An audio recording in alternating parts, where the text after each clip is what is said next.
नमस्कार, मेरा नाम है नवीन और मैं आपको सुनाने जा रहा हूँ अपनी लिखी एक कविता जिसका शीर्षक है कलंक। सिंधु मथा हलाहल निकला, हिंद थमा गरीब निकला। दोनों जहर है कौन पीले, रगों में मौत कौन ढीले। भूख चित्कारती लाचारी निहारती, माँ भारती नीलकंठ पुकारती। टूट रही थी आंतें चूल्हों की, मर रही थी सागर की प्यास। भीषण भूख काट रही थी रोटी बोने वालों की आस। अब निकलेगा तब निकलेगा, काटता चीरता काली रातों को। दाह करेगा भस्म करेगा सवेरा मायूसी जज्बातों को। पत्थर पिघलाने वालों की आंखें पथरा गई रोटी जोहते। घड़ी घड़ी बेचैनी बढ़ाते, काल दूत आकर नब्ज टटोलते। तिल तिल मरता मानव मन का, भूख पिशाचनी उभरती जाती। खुद की खालें खा लूं क्या, हड्डियां नोच चबा लूं क्या। प्यास पापिनी लहू पिलाती, आंसू नहीं आंखें भर लाती। भरता जब अपनी भर पाता नहीं, खुद को खोता जाता कहीं। खुदा को खोजता पर पाता नहीं, मूरत बन समाता जाता कहीं। मन की मूरत टूटती जाती, सूझती नहीं कोई दिया और बाती। लाचारी घेरती मायूसी निहारती, दग्ध हृदय को और दहाती। माँ की कुशल छेमी की बातों में घर का सूना चूल्हा चीखता है। फट जाती लाल की छाती जब पिता माथा पीटता है। भूख के काल लाचार पड़े थे, समय समर से जकड़े थे।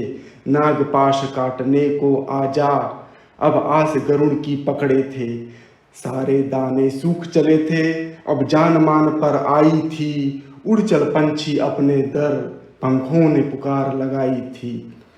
मन भरता पर पेट नहीं, खाली मन की बातों से। जय जयकार निकल नहीं सकती दम तोड़ती आंतों से। भूत में भूख भूत में भूल थी कैसे जानूं, काल के गर्भ में छिपा क्या है। बिना थके तू आज चला चल, कोई न जाने पर्दे के पीछे क्या है। पथ के आलिंगन में शूल मिले श्रृंगारों में, राह कट रही कराहों में, आरती मिली अंगारों में। सूजे पाम है छाँव नहीं है, मंजिल लेती अंगड़ाई। ठहर भूख थोड़ी थम जा, बाकी थोड़ी और लड़ाई। प्याऊ दिखता मृगमारी चिसा, दूर खड़ा ललचाता है। चलकर चांद चरम चढ़ जाऊं, पर प्याऊ तो पग पग चलता जाता है। टकटकी ताने वट वृक्ष पर, गिद्ध बने हैं कैमरे वाले।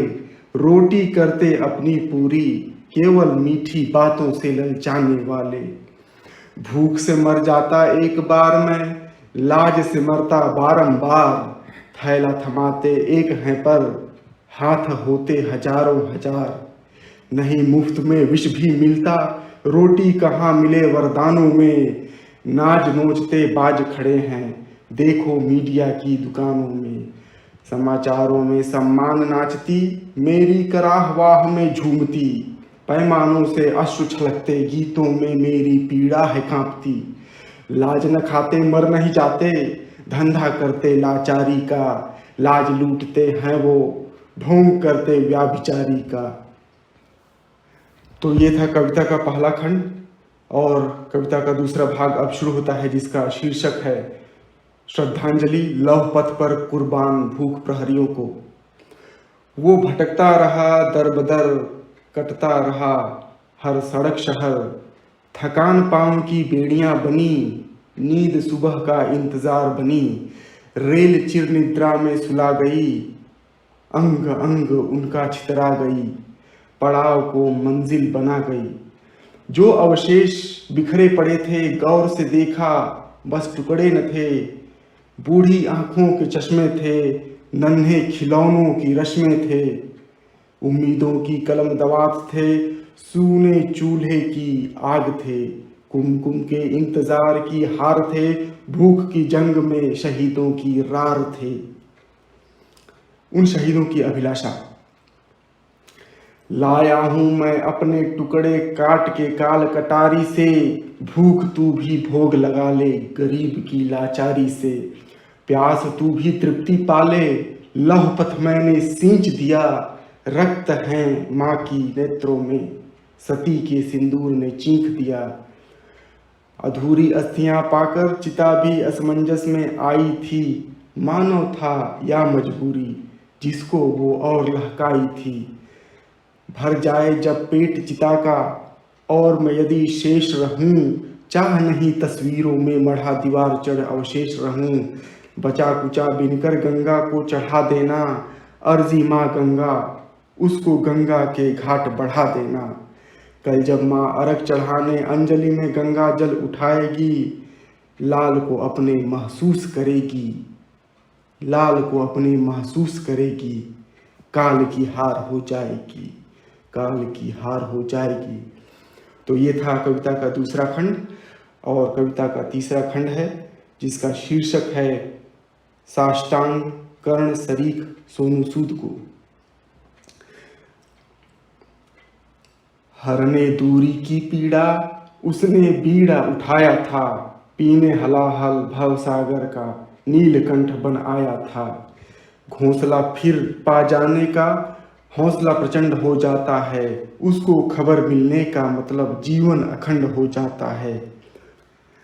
महारथी जब रण छोड़ चुके हों, दिखती चतुर्दिश निराशा है, तब सितारा कोई जुगनू को चमकाने आता है। रात घनी कितनी फैली हो, जुगनू सूरज से मिल जाता है।